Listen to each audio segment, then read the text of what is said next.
Boa noite, meus irmãos, a graça e a paz do nosso Senhor e Salvador, Jesus Cristo. Que bom poder, mais uma vez, compartilhar contigo a palavra do Senhor. Que bom poder levar essa palavra de esperança, de crescimento, de edificação, né, a todos nós, na verdade. Todos nós necessitamos dessa palavra, né? Jesus certa vez disse que Ele é o caminho, a verdade e a vida. Então Jesus, Ele é a palavra, Ele é o verbo, né? Ele é o Deus encarnado, Ele é aquele que de fato nos ama tanto, que quer nos proteger e faz isso em especial através da sua palavra. Quando nós observamos a palavra de Jesus, nós somos protegidos por Jesus. Quando nós vivemos essa palavra, quando nós colocamos essa palavra em prática, nós somos protegidos, guardados por essa palavra poderosa, por essa palavra tão maravilhosa. Queria mais uma vez, então, falar com você a respeito dos 10 mandamentos. Hoje nós estaremos encerrando essa viagem que nós fizemos, né, pelos 10 mandamentos. Nosso tema hoje é famílias que influenciam a sociedade, vivem o maior de todos os mandamentos. O texto que nós vamos meditar está lá em Mateus capítulo 22, versículos 33 a 40. Mas antes disso eu quero fazer com você e por você uma breve oração.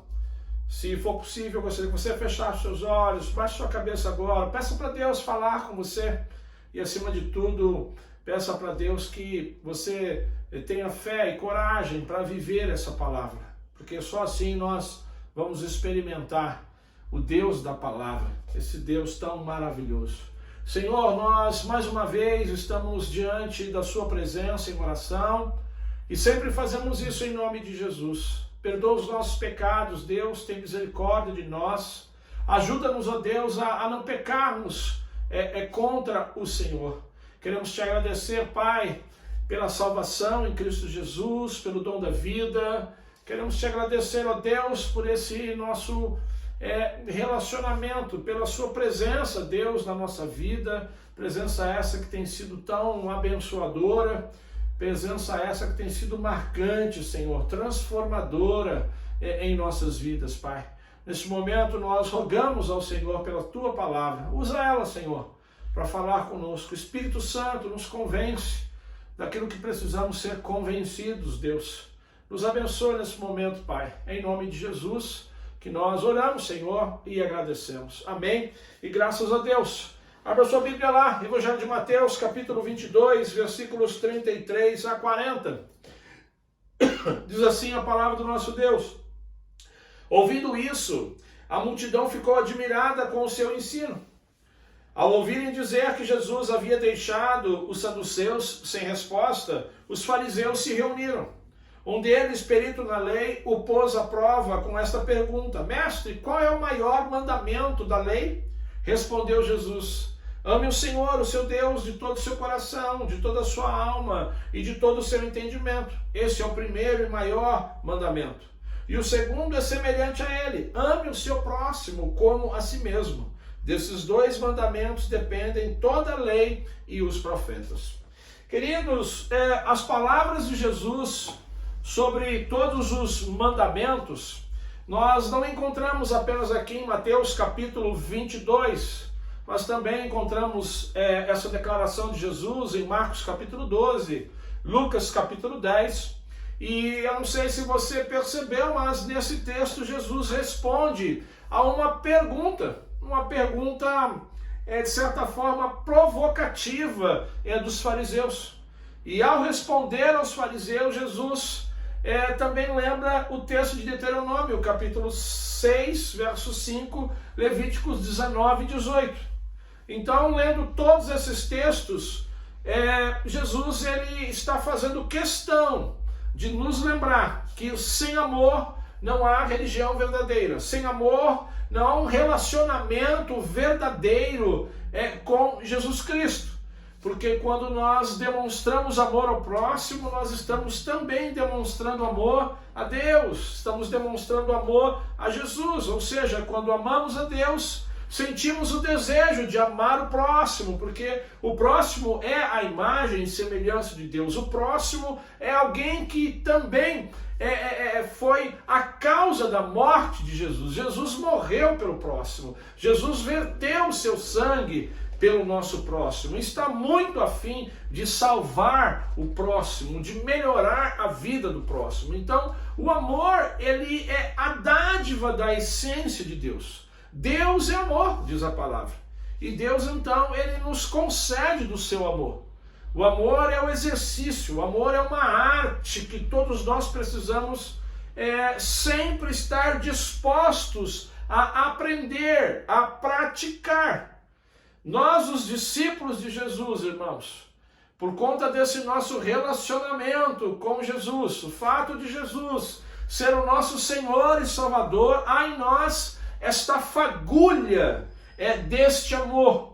E o amor, então, como todas as artes, ele precisa ser colocado em prática a cada momento, nos aperfeiçoando no dia a dia, em nossos relacionamentos. Mas o que é amar, então? Primeiro, amar é um exercício incondicional.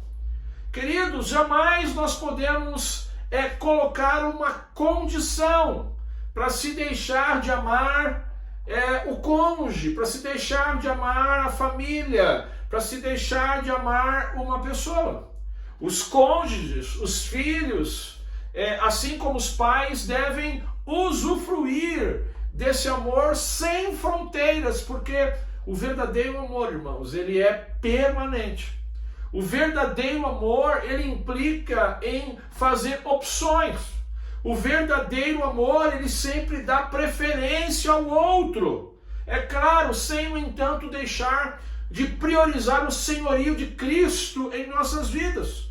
Ou seja, jamais eu devo deixar de obedecer ao Senhor no meu lar, jamais eu devo deixar de praticar o estudo da palavra no meu lar, jamais eu devo deixar de orar ao Senhor no meu lar, de servir ao Senhor pregando o Evangelho a outras pessoas, né? E, se possível, estar na igreja do Senhor. Eu digo isso se possível porque nós sabemos que existem muitas pessoas, por exemplo, mulheres que amam o Senhor, mas muitas vezes são impedidas, né, de frequentar uma igreja por conta do seu marido. Então, o verdadeiro amor, ele implica em você fazer opções, mas sem deixar de obedecer, de priorizar o senhorio de Cristo em nossas vidas. Amar, alguém já disse que é um exercício que exige dedicação, porque todos nós sabemos, irmãos, infelizmente, muitas coisas que acontecem nas nossas famílias que tendem a nos esfriar. Quantas decepções, né? Familiares muitas vezes causam a nós. Quantas decepções os filhos causam aos pais. Quantas decepções os pais causam aos filhos. Quantas decepções uma sogra traz para a sua nora. Então, se não houver dedicação em amar, né? Se a gente não entender que o amor, ele é um exercício incondicional, né? Nós vamos ter dificuldades, nós vamos esfriar no amor. Então, amar precisa ser entendido como uma decisão, né? Eu vou amar e pronto. Então, decida, em nome de Jesus, decida amar incondicionalmente o seu cônjuge. Decida amar incondicionalmente os seus filhos, os seus pais, a sua sogra, a sua nora. Decida amar a Deus em sua família, independente das circunstâncias e adversidades. Ame ao Senhor. Ame ao Senhor, porque o Senhor é bom. Independente das circunstâncias de vida pessoal e dos momentos familiares que nós vivemos, vamos amar o Senhor de maneira incondicional. O que é amar? Amar é fazer escolhas. As escolhas para a família, irmãos, elas devem ser altruístas. As escolhas para a família, elas devem ser altruístas e não egoístas. Nós precisamos respeitar cada pessoa da família por inteiro. Devemos respeitar a pessoa física, psicológica e espiritualmente. Esses dias eu fiquei sabendo de um grande amigo que se decidiu morar no interior. Só que morar no interior era o sonho apenas dele, não era o sonho da sua esposa. Então hoje eles estão no interior, mas a sua esposa não está feliz. Ela fala de retornar à cidade grande, ela sente falta dos filhos, ela sente falta dos parentes. Então as escolhas na família, elas devem ser altruístas. Nós precisamos consultar as pessoas, os nossos familiares, principalmente o cônjuge. Eu preciso consultar o meu cônjuge antes de tomar determinadas decisões, para verificar se ele ou ela está de acordo com aquilo que nós queremos planejar. Então, cada participante da família, antes de fazer a escolha, deve levar em consideração o bem comum. Ou seja, isso que eu estou querendo fazer vai ser bom para todas as pessoas? Isso que eu estou querendo fazer vai trazer mais calmaria, mais felicidade, mais saúde para todos? Ou isso que eu estou querendo fazer é algo que vai ser bom apenas para mim? Amar, irmãos, é fazer escolhas. E fazer escolhas no casamento. No casamento eu tenho que sempre fazer a escolha do respeito mútuo. No casamento deve haver o respeito mútuo, queridos. A união em um casamento, queridos, ela é a vontade de Deus. Ela é a vontade de Deus para a vida em comum. Para a vida em comum de um homem e de uma mulher. Então, a ideia do casamento, ela é a ideia de um homem e uma mulher. Um homem e uma mulher formando um casal. Note que isso não é uma dupla. Casamento não é uma dupla. Casamento não se trata de uma dupla de dois homens ou de duas mulheres. Mas casamento é um casal. Um homem e uma mulher. Um marido, uma esposa. Essa é a expressa vontade de Deus para o casamento. Nós estamos falando que amar é fazer escolhas no casamento. Pode ter certeza, na próxima semana o seu cônjuge vai lhe dar algum motivo para você não o amar. Mas escolha amar mesmo assim. Coisas acontecem que muitas vezes nós não gostamos, mas independente disso, nós temos que escolher amar. O mesmo pode se dar na relação pais e filhos, nora e sogra. Acontecem muitas coisas nessas relações que nós não gostamos, mas mesmo assim nós precisamos escolher amar. O que é amor? Amar é ser paciente. A paciência, irmãos, ela é própria do amor. Quando a paciência acaba, é prova que acabou essa virtude chamada amor. Por isso é muito importante para quem quer amar, manter a paciência. Mas para manter a paciência, eu tenho que nutri-la com doses constantes de amor. Porque quando não há paciência, ou melhor, quando não há amor, a paciência acaba. Precisamos ser obedientes ao Senhor. O Senhor nos manda amar o próximo. Por isso, se você tem perdido a paciência com alguém, busque em Deus um meio para manter alerta ao seu nível de paciência. Peça para Deus te abençoar com paciência. Peça para Deus, aumentar a sua paciência com determinada pessoa. Paciência, queridos, é algo que nós temos que cultivar também nas nossas famílias. Porque, afinal de contas, todos nós, em família, estamos sendo trabalhados por Deus. Não é só o seu cunhado que tem problema. Não é só aquele seu primo que tem problema. Não é só o irmão, a sua irmã que tem problema. Não é o ciclano ou fulano apenas que tem problemas. Nós todos temos problemas. Nós todos somos difíceis de conviver. Às vezes nós também somos chatos. Somos ranzinzas, somos meticulosos demais. Queridos, alguém já disse que a família é como uma rua que está em obras. Não sei se você já morou em alguma rua que passou por exemplo, pela obra do asfaltamento. Eu já cheguei a morar em ruas de terra, né? Morar numa rua de terra já é complicado. Quando essa rua de terra, então, ela passa por uma obra de asfaltamento, aí vira uma verdadeira bagunça, né? Há aquele processo de fazer as guias, então o pessoal acaba aprofundando, né? Muitas vezes ali criando verdadeiras canaletas, né? Para poder construir as guias, caminhões depositando areia, pedra, a rua fica aquela bagunça, né? Os carros não conseguem transitar mais pela rua e muitas vezes é assim a nossa família.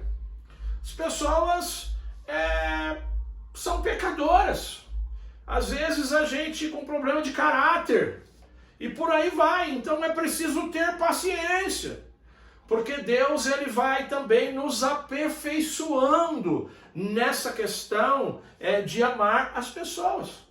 Então, em nome de Jesus, eu peço a você, tenha paciência com seu marido, tenha paciência com a sua esposa, tenha paciência com os seus filhos. O que é amor? Amor é uma doação. Amor é uma doação. Queridos, doação não é empréstimo. Empréstimo, sabe o que é? É algo que você pega e se responsabiliza em devolver. E se for dinheiro e for pego da rede bancária, você precisa devolver com juros. Mas doação não é empréstimo. E amar é uma doação. E esse amar aqui é o ágape. É aquele amor que você doa ao outro sem esperar nada em troca. É o amor de graça, porque muitas vezes o outro não merece que você o ame, não merece que você o ajude. Então, quando a igreja, quando os casais, quando as famílias cristãs vivenciam esse tipo de amor, o amor ágape, o mundo ele fica impressionado, o mundo fica boquiaberto com a igreja, com os casais, com a família, porque o mundo ele não sabe o que é o amor ágape. O mundo não sabe o que é o amor que busca o favor, que busca o interesse do outro, que busca a satisfação do outro, a felicidade do outro, né? O amor, o mundo não conhece esse tipo de amor, porque o mundo ele é egoísta. O mundo busca apenas para si e não para os outros. E nós temos então o maior de todos os exemplos. Nós temos o maior de todos os exemplos. A palavra do Senhor diz que Deus amou o mundo de tal maneira que Ele deu o seu Filho unigênito, para que todo aquele que nele cresça não pereça, mas tenha a vida eterna. Então, Deus o Pai é o nosso maior exemplo. Jesus é o nosso maior exemplo. Deus o Pai, Ele se doou, Ele doou o seu único Filho. Jesus doou a sua própria vida. Jesus, Ele deixou a adoração de miríades e miríades de anjos na eternidade para estar aqui nesse mundo. E se doou, se entregou, morreu na cruz do Calvário para que o mundo pudesse ser salvo. Muitas vezes nós falamos que amamos o nosso cônjuge, mas nós não nos doamos por ele. Nós falamos que amamos o Senhor, nós cantamos que amamos o Senhor, mas nós não nos doamos pelo Senhor. Nós não nos doamos pela causa do Senhor, pela igreja do Senhor.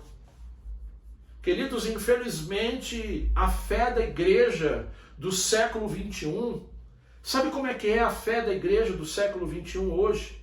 A fé da igreja hoje é somente para fugir do inferno e para se apossar do céu.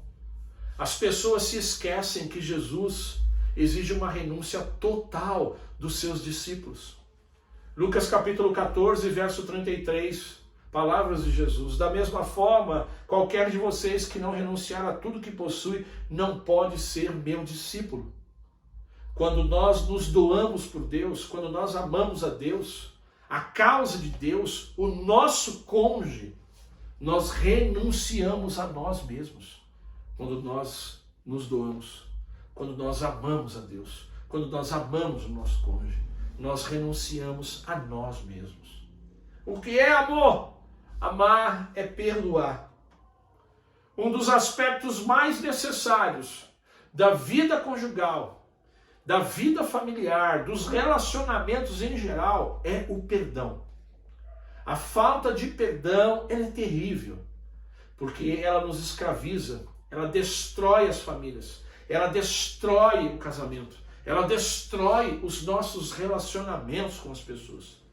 E perdoar, se você não sabia, é um ato de grandeza.